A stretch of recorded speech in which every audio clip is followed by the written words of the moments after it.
Este é o podcast de Igreja Presbiteriana de Abaeté, uma igreja amável e fiel às Escrituras. Esther capítulo 7. O rei foi com Amã ao banquete da rainha Esther. No segundo dia, durante o banquete do vinho, o rei perguntou a Esther: "Qual é o seu pedido, rainha Esther? Você será atendida. O que você quer? Até metade do reino lhe será dado." Então a rainha Esther disse: "Se eu tiver obtido favor, ó rei, e se for do agrado do rei, que a minha vida seja a resposta do meu pedido, e como desejo eu possa ter a vida do meu povo, porque fomos vendidos, eu e o meu povo, para sermos destruídos, mortos e aniquilados de vez. Se ainda nos tivessem vendido como escravos e escravas, eu me calaria, pois não valeria a pena incomodar o rei por uma coisa dessas." Então o rei Assuero perguntou à rainha Esther: "Quem é esse cujo coração instigou a fazer uma coisa dessas? Onde está esse homem?" E Esther respondeu: "O adversário inimigo é este malvado Amã." Então Amã ficou apavorado diante do rei e da rainha. O rei, no seu furor, se levantou do banquete do vinho e passou para o jardim do palácio. Amã, porém, ficou para rogar por sua vida a rainha Esther, pois viu que o mal contra ele já estava determinado pelo rei. Quando o rei voltou do jardim do palácio para a casa do banquete do vinho, Amã tinha caído sobre o divã em que se achava Esther. Então o rei disse: "Será que ele quer desonrar a rainha diante de mim, aqui no meu palácio?" Quando o rei acabou de dizer essas palavras, cobriram o rosto de Amã. Então Arbona, um dos eunucos que servia o rei, disse: "Eis que existe junto à casa de Amã a forca de 22 metros de altura, que ele preparou para Mordecai, aquele que havia falado em defesa do rei." Então o rei disse que ele seja enforcado nela. E assim enforcaram Amã na forca que ele tinha preparado para Mordecai. Então o furor do rei se aplacou. Amém? Oremos mais uma vez. Senhor, meu Deus e Pai, obrigado pela Tua palavra diante de nós. Obrigado porque a Tua palavra diante de nós é palavra de vida eterna, Pai. É palavra que alimenta a nossa alma, é palavra que nos molda. Ó Deus, faça com que nós possamos encontrar o Teu Filho amado Jesus neste texto, ó Pai, e possamos ter fé. Ó Deus, fale conosco. Em nome do Teu Filho Jesus. Amém. Amém. Meus irmãos, a essa altura, eu acho que você já entendeu, ou já percebeu, que se tem um tema importante no livro de Esther, se tem um tema que é central no livro de Esther, é o tema da identidade. É o tema da identidade. E não apenas no livro de Esther, mas na nossa sociedade contemporânea, nos nossos dias de hoje, identidade é também um tema que está na pauta do dia. Discussões sobre identidade, sobre como nós nos identificamos, com quem nós nos identificamos, é também algo que está muito na moda nos nossos dias de hoje. Vários movimentos políticos, movimentos sociais colocam essa pauta. Uma das formas que esses movimentos usam para poder discutir é a ideia de representatividade. Todo mundo aí já ouviu essa palavra aí sendo usada em algum momento, representatividade. É uma questão que as pessoas elas discutem, por exemplo, quanto que tem de representatividade numa novela ou num filme. A gente tem aí, hoje é a noite do Oscar, né? E a gente vê o Oscar levando várias críticas porque, por exemplo, você não tem representantes negros sendo indicados ao Oscar, né? E aí, crítica de vários e vários anos, né? E aí a gente tem um anseio de ser bem representado. As pessoas, os grupos sociais, eles têm um anseio de se verem na tela, de se verem representados nessas produções. Um exemplo positivo, por exemplo, é o desenho da Disney, Encanto, né? O pessoal viu aí que eu gostei bastante desse desenho, que é uma história que se passa na América Latina, ali na Colômbia, né? E a gente vê ali gente de toda cor, uma família que é muito parecida às vezes com a nossa própria família. E aí tem vídeos muito bonitinhos de crianças, por exemplo, se identificando com os personagens e se alegrando por se identificar. Mas de todo modo, gente, a gente quer ser representado. E existe algo poderoso em ter alguém que nos representa. Existe algo poderoso em ser representado, em ver a sua identidade ali assumida por alguém. A gente se identifica, a gente começa a imaginar. Por exemplo, uma das grandes questões políticas com relação, por exemplo, à identidade negra nos filmes, é justamente de que modo que as novelas, que os filmes, que as coisas que apresentam os negros, os apresentam. Será que são papéis de escravo? Papéis de subordinação? São papéis de liderança? Porque você se ver ali naquela cena, se ver ali daquele modo, faz com que o seu imaginário possa produzir. Uma criança, por exemplo, que só vê negros em papel de empregado doméstico ou de escravos, alguma coisa assim, ela dificilmente vai conseguir se imaginar, por exemplo, no futuro, desempenhando papéis diferentes desses. Por isso, então, que esse tema acaba sendo importante nas produções dos dias de hoje, porque as narrativas, as grandes narrativas que a gente vê, que a gente participa, que a gente ouve, que a gente interage, elas, na verdade, são propostas de visão de mundo também. A gente olha para aquelas narrativas, a gente olha para aquelas histórias e a gente quer fazer parte delas. A gente quer se identificar dentro delas. Por isso é importante. Por isso que as pessoas elas acham importantes, porque de alguma maneira a nossa identidade tem a ver com narrativa. A nossa identidade tem a ver com como nós nos enxergamos numa grande história. Qual que é a história que eu quero me identificar? Qual é a história que eu quero ver? Como você olha para essas grandes histórias, para esses grandes filmes, para esses grandes dramas e você se enxerga ali dentro? Bem, Esther também fala disso. Esther também vai nos fazer meditar hoje sobre representatividade, sobre como nós precisamos de ser representados. E, bem, vocês sabem que nós estamos aqui na Pérsia, no grande império persa, não no reino de Deus. Essa história é uma história que estranhamente não se passa em Jerusalém, não se passa nas terras de Judá nem de Israel. É uma história que se passa longe do povo de Deus, mas com o povo de Deus. O povo de Deus que está na Pérsia. Esther e Mordecai, dois judeus que, como a gente viu, tem visto, começam essa história, embora povo de Deus, vivendo como pagãos nesse mundo, vivendo como os próprios persas. Mas de repente a gente vê que a história ela vai começando a mudar. Hamã, ele toma uma postura, ele não se dobra, Mordecai, desculpa, não se dobra diante de Hamã, e esse Hamã, esse homem mau, inimigo do povo de Deus, da descendência de inimigos do povo de Deus, ele decide conspirar então contra todos os judeus do império. Ele então, sendo um homem grande no reino, sendo muito próximo do rei Assuero, ele então combina com Assuero um massacre, um genocídio, para matar todo o povo judeu. E a partir daí, a gente vê então a evolução de Mordecai e Esther, assumindo cada vez mais a sua identidade, assumindo cada vez mais o papel de protagonistas dessa história de redenção do povo de Deus.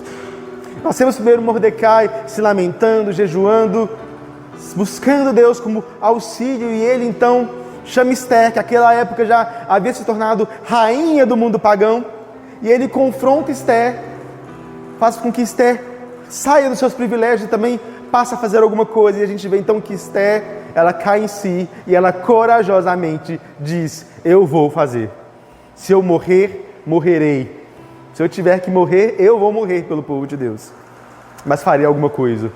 Então nós temos que Esther, então, podendo ser julgada de morte, ela se apresenta diante do rei, mas o rei graciosamente estende o cetro sobre ela, e ela então tem uma oportunidade. A gente vê que Esther, com muita sabedoria, com muita propriedade, conduzindo o rei num primeiro banquete. E nesse banquete ela não revela muita coisa. Ela queria ter certeza que Assuero estaria de acordo com tudo aquilo que ela pedisse. Então ela pede um segundo banquete. E esse segundo banquete é o que nós temos hoje, mas entre o primeiro e o segundo banquete, entre um dia e outro, as coisas elas mudam drasticamente. Pastor Pedro falou semana passada um pouquinho sobre como o rei Assuero foi perturbado durante a noite, não conseguindo dormir, decide ler talvez o livro mais chato de todos que tinha ali, o livro dos Feitos dos Reis, e ali ele lembra que Mordecai lá no início da história tinha salvado a vida dele, e ele não fez nada para honrar Mordecai. Então Hamã, que como a gente viu, já estava construindo uma forca para matar Mordecai. Chega lá do rei justamente para poder pedir a morte de Mordecai. Mas então o rei nem deixa Haman falar e já diz: nós precisamos honrar alguém. E Haman então começa a cair. Ele é obrigado a honrar Mordecai. Ele é obrigado a honrar Mordecai naquele que talvez tenha sido o pior dia na vida de Haman. Imagina, gente, você está querendo matar alguém, aí você vai lá e é obrigado a honrar aquela pessoa. E aí, depois daquela humilhação para Haman, ele é chamado para o banquete junto com o rei. E agora nós estamos diante desse segundo banquete, em que coisas ainda mais maravilhosas para o povo de Deus vão acontecer. A gente vai aprender nesse banquete algo importante e precioso para a nossa vida. Nós vamos aprender que nós precisamos de um Salvador que se identifique conosco. Nós precisamos de um Salvador que se identifique conosco. E a gente vai ver isso a partir de 3 perspectivas nessa noite. A primeira delas é de que nós precisamos de um intercessor que o rei ame. Nós precisamos de um intercessor que o rei ame. A gente tem então um banquete começando.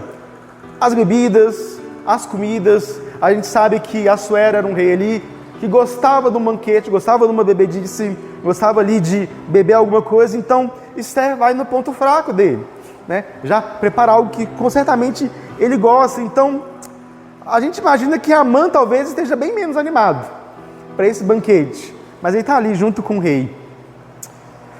Eu imagino que o rei, mais do que Amã, deve estar curioso diante desse banquete.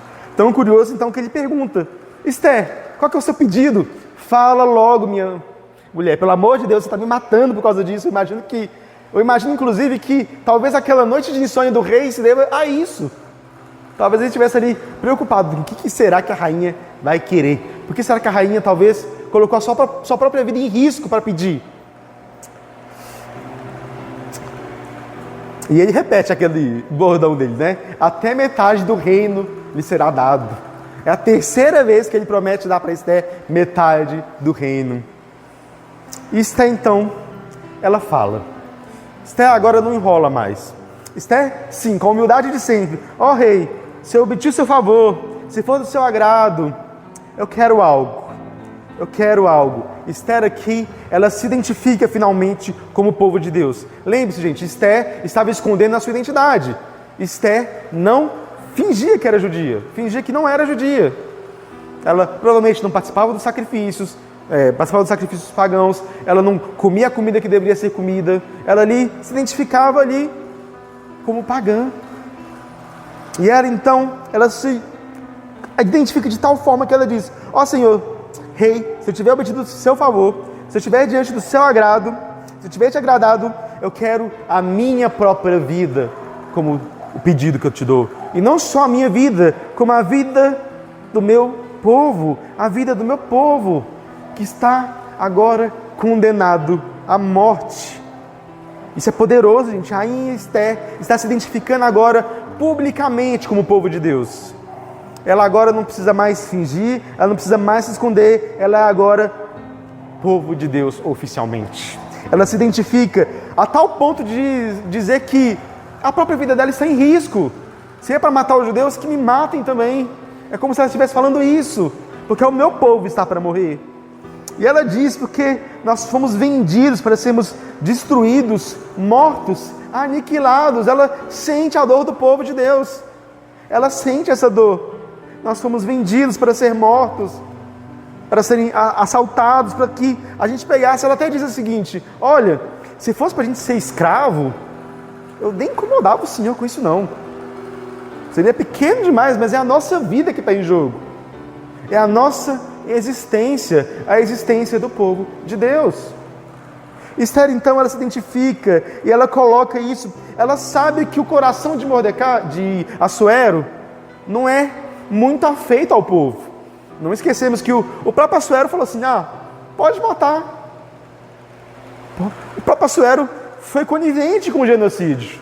Ela sabe que o coração do rei não está nem aí para um povo. Mas ela sabe de uma coisa: ela sabe que o rei a ama. O rei empenhou a sua palavra em honrá-la. Ela entende E ela sabe que o rei está inclinado por amor a ela. Ela sabe que talvez o rei não ame o povo. O povo não é nada para o rei, mas ela é alguma coisa para o rei. E ela se identificando então como parte do povo de Deus, ela se mostrando como parte do povo, talvez então o rei livre o povo. Essa é a esperança dela. Essa é a jogada dela. Ela, ao afirmar que ela é povo de Deus, ela está fazendo algo importante aqui. Ela está colocando a cabeça dela na lista dos perseguidos.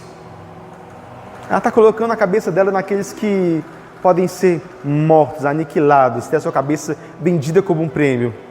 Mas ao mesmo tempo ela sabe que se o rei a ama de verdade, se o rei está realmente disposto a dar até metade do reino, existe uma esperança para o povo de Deus. Existe uma esperança para o povo de Deus. Então ela intercede no povo, jogando, sabendo que talvez o rei sente alguma coisa por ela. Ao se identificar como povo de Deus, então, ela está sendo a esperança do próprio povo de Deus. Todos os judeus que vivem no império, inclusive os judeus que estavam em Israel, em Judá, são salvos por Esther. Porque Esther se identificou com eles. E a gente tem aqui algo muito interessante, gente. Esther é uma pessoa imperfeita. Imperfeita como eu e você. A gente vê como Esther, no início da história, abriu mão de tanta coisa para poder ser a grande rainha da Pérsia. Mas a gente vê também que Deus a colocou ali para algum objetivo específico. Então agora ela, como se identifica como parte do povo de Deus, ela nos ensina que gente como eu e você, que somos chamados povo de Deus, mesmo que talvez estejamos distantes do reinado de Deus, quando a gente se identifica como povo de Deus, como a gente se coloca de fato como povo de Deus, a gente pode ser instrumento poderoso de Deus para abençoar o povo. Nós podemos ser instrumentos de Deus, se identificar como um povo de Deus, se identificar como parte do povo de Deus pelo batismo, dizer que, ai meu Deus, agora eu sou parte do povo de Deus, eu sou publicamente cristão. É também uma ferramenta poderosa que Deus usa. Deus usa o seu povo para expressar o seu reinado aqui na terra, para fazer bem às pessoas, para fazer bem a esse mundo. E Esther é usada. Esther se identifica. E nós também podemos nos identificar como povo de Deus, dizer ao mundo que nós agora pertencemos a Deus. E podemos então viver neste mundo como bênção de Deus. Porque Deus ama. Porque o rei ama.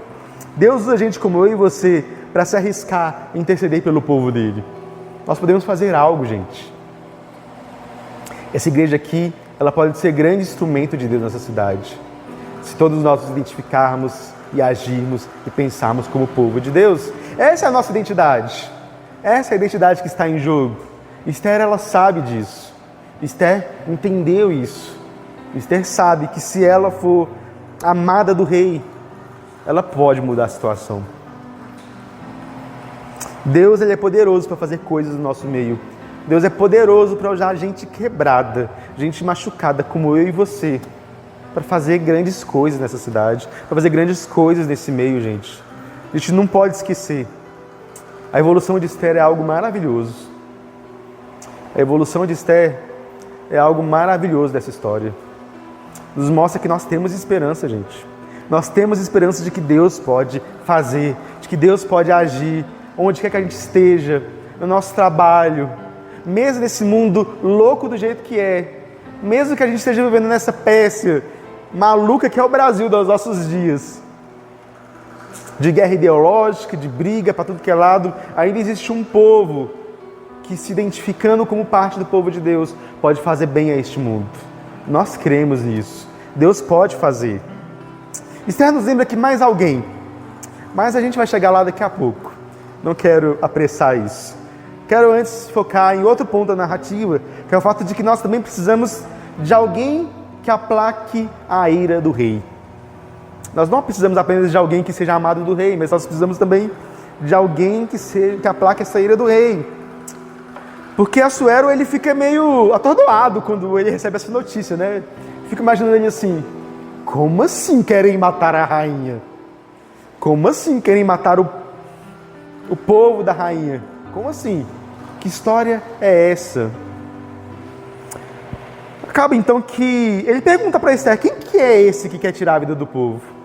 Esther então, imagina ela olhando para Amã assim, apontando para ele, aquelas cenas bem de filme dizendo, o grande inimigo e adversário é este malvado Amã. Este malvado Amã, ele é o inimigo. E eu imagino aqui que Amã, já ouvindo essa história de ser vendido, ser morto, já tivesse começado a gelar a espinha dele. E aí quando isso aí então vira para ele, eu acho que já estava até mijando as calças nesse momento, de medo ali. Porque ele meio que, meu Deus, a rainha é judia. Como assim eu não sabia disso? Como assim eu fui louco de condenar o povo da rainha? Então Amã estava perdido. A rainha acaba de acusar Amã de querer matá-la. E perceba, gente, o rei agora está numa situação meio difícil aqui. Porque Assuero, ele se comprometeu com o decreto de Amã. Vocês se lembram bem que Assuero deu o seu sinete, que era justamente como se Assuero estivesse dando ali a sua letra, como se ele tivesse assinado aquela carta que foi para todo o império, dizendo que no último mês do dia 12, eles poderiam matar judeus à vontade. O rei se comprometeu com essa palavra. Sim, conduzido por Amã. Então o rei, ele fica meio atordoado. E ele se sente aqui enfurecido. Ele se sente enfurecido. E ele então precisa de um tempo para pensar. O que o rei faz? Então, vai ali passear um pouco no jardim para poder, talvez, esparecer e traçar um plano. Porque ele estava nessa sinuca de bico. A Amã era um aliado, Esther era sua rainha, e isso tinha um poder político. E ele estava diante do pedido, ele se comprometeu a obedecer à rainha, a dizer, se você quiser metade do reino, eu te dou metade do reino. Mas o que Esther estava pedindo era algo mais do que metade do reino. As leis dos medas e dos persas não poderiam ser revogadas. É algo que a gente talvez não entenda muito bem. Algumas pessoas dizem que, por exemplo, esse fato das leis não poderem ser revogadas tinha a ver com o fato de que, como o império era muito grande, toda vez que alguém fosse mudar uma lei, daria um trabalhão logístico fazer essa lei ser aplicada. Então, por isso, eles decidiram que o rei falou, está falado. Não tem essa de voltar atrás. Outras pessoas já defendem que talvez seja um princípio meio pétreo ali daquela cultura, né, de que aquilo que é dito, aquilo que é selado com sinete real, aquilo que o rei ordena não pode ser desfeito. E aí o rei tem que pensar muito bem. Algo meio que o rei pense muito bem antes de mandar aquilo que ele quer mandar. Não que Assuero fosse alguém que fosse afeito ao pensamento, né? Mas algumas pessoas discutem sobre isso, a gente não sabe muito bem, mas o fato é que era trabalhoso revogar uma lei. Então Assuero está ali numa coisa, e ele está com raiva. Raiva porque Amã fez ele fazer isso. Ele foi instigado por Amã. E Amã, então, enquanto o rei está ali passeando, todo jeito que ele faz coisa que gente tola faz, que é piorar as coisas. Ele se debruça diante da rainha. A rainha estava lá no divã dela, o pessoal diz que naquela época os banquetes aconteciam meio que em divãs, as pessoas meio deitadas, aquela cena bem que a gente imagina o faraó lá comendo as uvinhas dele deitado, era algo meio assim. E Esther estava lá, deitada naquela conversa toda, e a mãe então se deita diante dela. E aí, nesse que ele se deita diante dela, o rei está voltando. E o rei olha para aquilo e diz assim, como assim você quer violar a rainha? Perceba, gente, eu acho que é muito improvável que o rei realmente achasse que Amã estava querendo abusar de Esther naquela hora. Porque todo o contexto, né? Amã estava ali desesperado, né? Por mais que Amã fosse tolo, não seria tolo de querer abusar da Esther ali. Mas é provável que Amã, vendo aquela cena, Assuero, vendo aquela cena de Amã deitado sobre Esther, implorando pela vida dele, ele tivesse achado a saída política perfeita. Pronto, Amã está querendo abusar da rainha, por isso ele é digno de morte. Então, ele acusa Amã de abusar da rainha. E a gente tem então esse tal de Harbona, um dos eunucos do rei, provavelmente um dos eunucos que foi ali chamar Amã para o banquete, porque ele sabe da existência da tal forca que foi construída para Mordecai. E ele diz: olha, rei, querendo dizer nada não, mas já que você quer matar Amã, tem uma forca que ele construiu inclusive para Mordecai. Sabe aquele que você honrou hoje mais cedo? Aquele que salvou sua vida? Então, ele estava querendo matar aquele que salvou sua vida. Ou seja, colocando mais crime aí sobre a cabeça de Amã. E tem uma forca ali perfeitinha para o pescoço de Amã. E aí a gente tem, gente, esse final trágico e irônico para Amã. Amã precisava ser morto. Amã tinha ofendido a rainha do rei. Amã era um homem mau. E aquilo que ele fez enfureceu o rei completamente. E o rei estava irado, e essa ira era intensa. E essa ira do rei só podia ser aplacada com a morte de Amã. Essa ira do rei só podia ser aplacada com a morte de Amã. E a gente tem esse final trágico e irônico, de que Amã, o inimigo do povo de Deus, esse homem mau, ele é morto na forca que ele mesmo construiu. Ele é morto na forca que ele mesmo construiu. E esse texto, então, meus irmãos, nos leva a pensar em como que essa história de Esther, esse capítulo em específico, ele traz tantos ecos, tantas coisas profundas do Evangelho. Então você deve estar pensando assim, como assim o Evangelho? Sim, meus irmãos, essa história, ela parece algo aqui profundo do Evangelho. E esse é o nosso terceiro ponto, de que Jesus Cristo é aquele que se identifica conosco. Jesus Cristo é aquele que é o nosso Salvador que se identifica conosco. Eu queria mostrar para vocês como é que esse texto ecoa o Evangelho de maneira maravilhosa. Como esse texto é, de alguma maneira, a minha e a sua história escritas aqui. Começando pelo final. A primeira coisa que eu quero explorar para vocês é um pouco essa trajetória de Amã. Porque Amã é um homem pecador, Amã é um homem mau, é um homem que estava cego na sua idolatria, no seu pecado. E ele é um pouco como nós. Eu e você somos um pouco como Amã, homens maus, que também praticam idolatria, praticam o pecado que afeta e é contra a santidade de um grande rei. O grande rei. Obviamente, meus irmãos, quando a gente compara e vê Assuero como um tipo do Deus Pai, a gente precisa entender que Assuero é um rei muito inferior a Deus. Assuero é um rei tolo. A gente tem visto a tolice de Assuero o livro todo, a sua arrogância, a sua, podemos dizer até mesmo, burrice, o modo como ele não pensa para fazer as coisas. Mas apesar de Assuero ser um rei muito inferior a Deus, a gente entende que o lugar de rei é o lugar que é devido somente a Deus. Deus criou o homem para ser reinado por Deus. Deus, ele é o rei eterno. Ele criou e nos criou toda a humanidade para ser o seu reino, para ser os seus súditos. E o nosso pecado é uma rebelião contra Deus. Por outro lado também, a gente vê que Assuero é um rei inferior a Deus, torna mais grave a nossa própria ofensa. Porque nós não ofendemos um rei tolo e bobo como Assuero. Nós ofendemos um rei que é todo santo, que é justo, que é poderoso. Um rei que não pode conviver com o pecado. Um rei cuja sua ira e a sua justiça só se faz e só se satisfaz com a morte do pecador. É o que a palavra de Deus nos diz, que o salário do pecado é a morte. Se o salário do pecado é a morte, então somente a morte pode aplacar a ira de Deus. E a gente vê isso sendo retratado perfeitamente nessa cena. A ira de Assuero só se aplaca quando Amã é morto. Como nós podemos ser salvos, como diz Isaías? Como então podemos ser salvos? Meus irmãos, nós precisamos de alguém que se identifique conosco. Alguém que se identifique conosco e que apazigue a ira de Deus no nosso lugar. Se a ira de Deus precisa ser satisfeita, se a ira do rei precisa ser aplacada, precisa ter alguém que aplaque, alguém que simplesmente nos substitua, alguém que aceite fazer isso.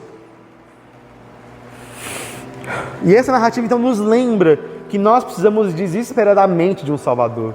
Nós precisamos desesperadamente de alguém que assuma o nosso lugar, alguém que se identifique conosco. Romanos 5 nos diz: mas Deus prova o seu próprio amor para conosco, pelo fato de Cristo ter morrido por nós, quando ainda éramos pecadores. Logo, muito mais agora, sendo justificados pelo seu sangue, seremos por ele salvos da ira.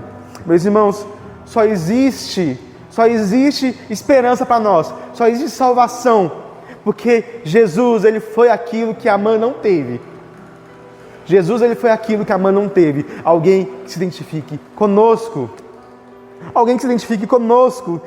Ele foi a oferta pela culpa. Jesus foi a oferta pela culpa. Ele morreu em nosso lugar. E todo aquele que olha para Cristo e que vê Cristo assumindo a sua natureza, vê Cristo pagando da sua dívida, pode agora ter paz em seu coração, pode agora crer em Cristo. E esse é o Evangelho de Jesus, o Evangelho de que alguém assumiu a nossa culpa.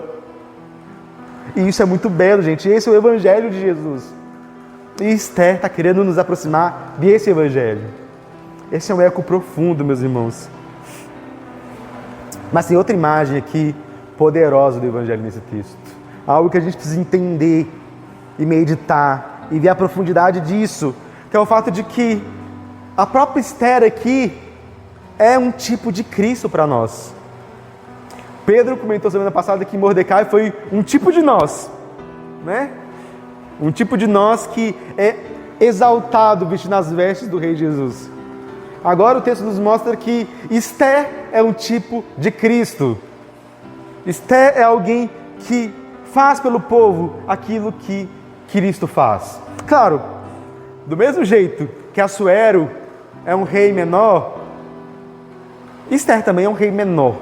É uma rainha menor, vamos dizer assim. É um tipo de Cristo menor, no sentido de que aquilo que Cristo faz é muito mais profundo daquilo que Esther faz. Mas aquilo que Esther faz aponta diretamente para aquilo que Cristo faz. No sentido de que Esther salva o povo de uma condenação temporal. De um povo que está ali naquele tempo, naquele espaço.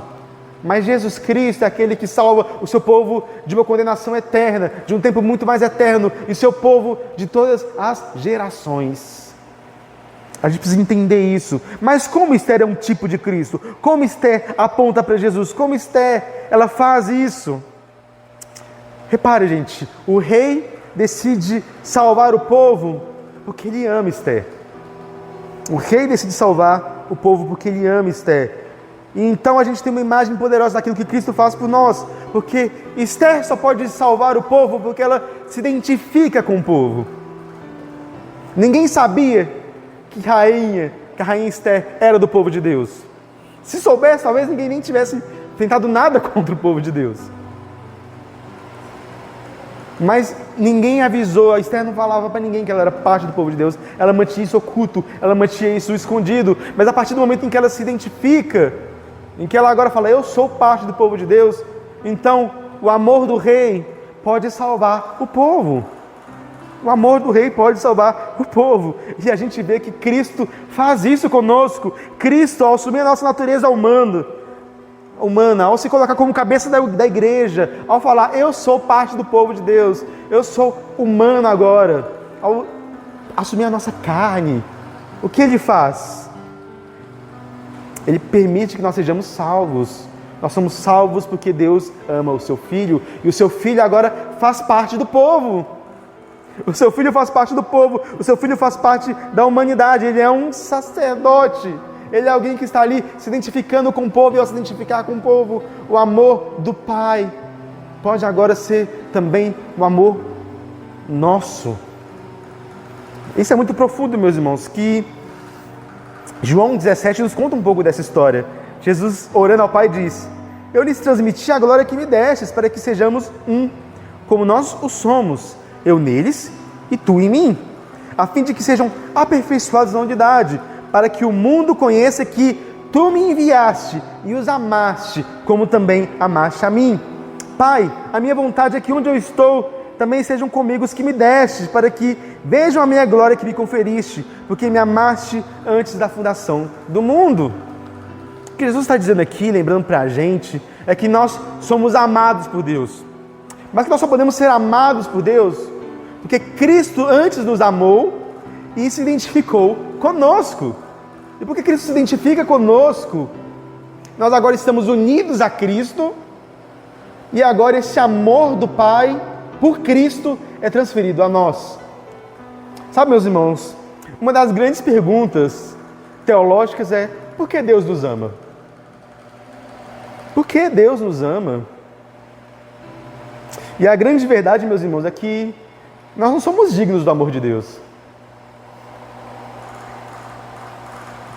Nós não podemos fazer nada para merecer o amor de Deus. Nós não somos amados por quem nós somos. Porque não é nada em nós que de fato nos torne dignos do amor de Deus. Mas a grande boa notícia do Evangelho é que Deus nos ama porque Ele nos ama. Não existe muita explicação por que Deus ama o seu povo. Não é porque Ele escolheu os mais bonitinhos da terra e falou assim: esses aqui são mais bonitinhos, vai ser meu povo. Ou então, esses aqui são mais arrumadinhos aqui, ou então esses aqui são mais obedientes. Não! A gente vê a história do povo de Deus, é cada gente maluca. Se eu fosse Deus, eu nunca me escolheria para amar.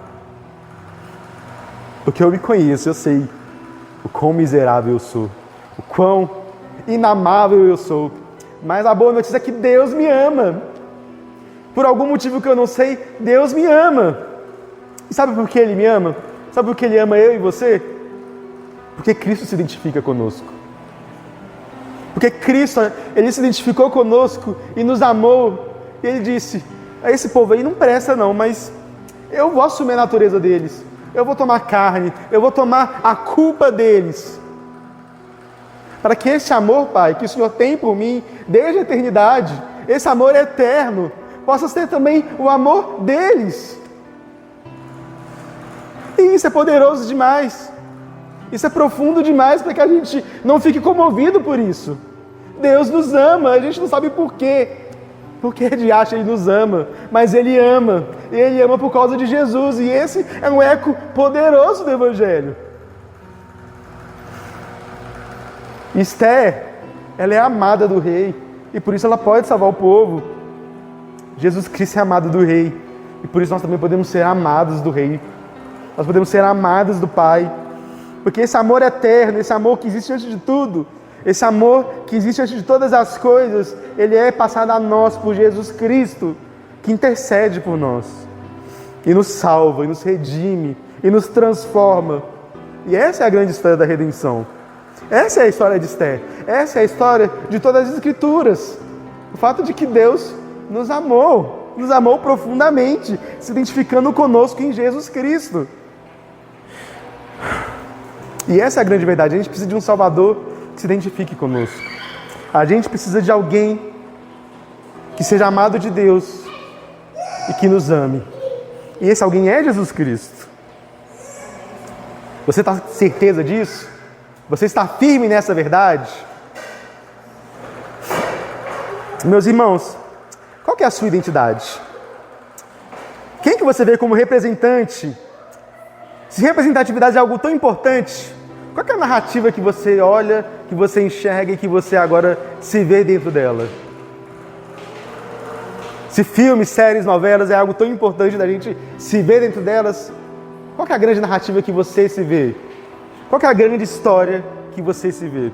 Você se enxerga dentro dessa narrativa de Esther? Porque essa é a narrativa de Esther. Essa é a narrativa do Evangelho. A boa nova que está em toda a palavra de Deus, de Gênesis a Apocalipse. Essa narrativa é a narrativa que te apresenta como o vilão da história. Aquele que mostra como você é pecador, como você atentou contra a santidade e a grandeza do nosso grande rei, o Deus Pai. Mas é também uma narrativa que te redime da sua maldade.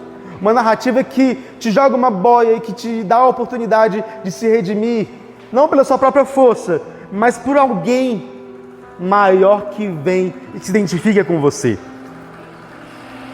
É uma narrativa que nos lembra que a gente precisa de um Salvador que se identifique conosco. E esse Salvador é Jesus. Jesus se identificou com você. Ele assumiu a sua natureza. Ele assumiu o preço do seu pecado. Para que agora você também se identifique com Jesus. para que agora você também se identifique com Ele. Ele é o seu mediador, morto para poder aplacar a ira e a justiça de Deus. Mas Ele é também o seu intercessor, aquele que transmite o amor de Deus eterno por Ele a você. Ele é o cabeça do povo que você faz parte. Ele te orienta a como viver neste mundo, esse mundo caótico. Essa é a sua história. Você, cristão, é chamado a viver assim. É chamado a viver a partir dessa narrativa. É chamado a viver essa história e expressar essa história ao mundo. Essa é a sua história. É isso que você é chamado a se identificar. Se identificar como povo de Deus. É se identificar como um povo que é salvo pela graça. Um povo que segue Jesus e que é amado do Pai. Você é chamado a viver neste mundo que é parecido com a Pérsia, também vivendo essa história. Você está pronto para isso? Você está pronto para assumir essa identidade? Para se assumir de fato como povo de Deus? Oremos. Ó Deus, nós estamos aqui diante do Senhor, ó Pai. Nós estamos diante do Senhor sabendo que nós precisamos de um mediador. Nós precisamos de alguém que se identifique conosco, ó Pai. Nós precisamos de alguém que aplaque a ira do Senhor contra nós, porque nós somos pobres pecadores, Senhor. A nossa maldade está sempre diante de nós. O nosso erro, a nossa vileza está sempre diante de nós, Senhor. Nós de alguma maneira somos como Amã. Mas Deus, nós sabemos que nós precisamos também de um intercessor. De alguém que não só aplaca a ira do Senhor, mas que também transmita o seu amor a nós, ó Pai. Ó Deus, nos faz ser amados de Ti, Senhor. Nos faz ter consciência da profundeza desse amor por nós, ó Pai. Nos faz olhar para o Teu Filho Jesus como aquele que nos ama, aquele que, de fato, representa o Teu amor por nós.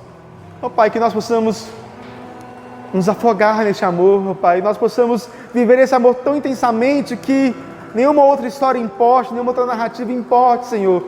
Mas somente o fato de que nós somos amados do Senhor, de que somente nós somos transformados e aceitos e acolhidos pelo Senhor, ó Pai.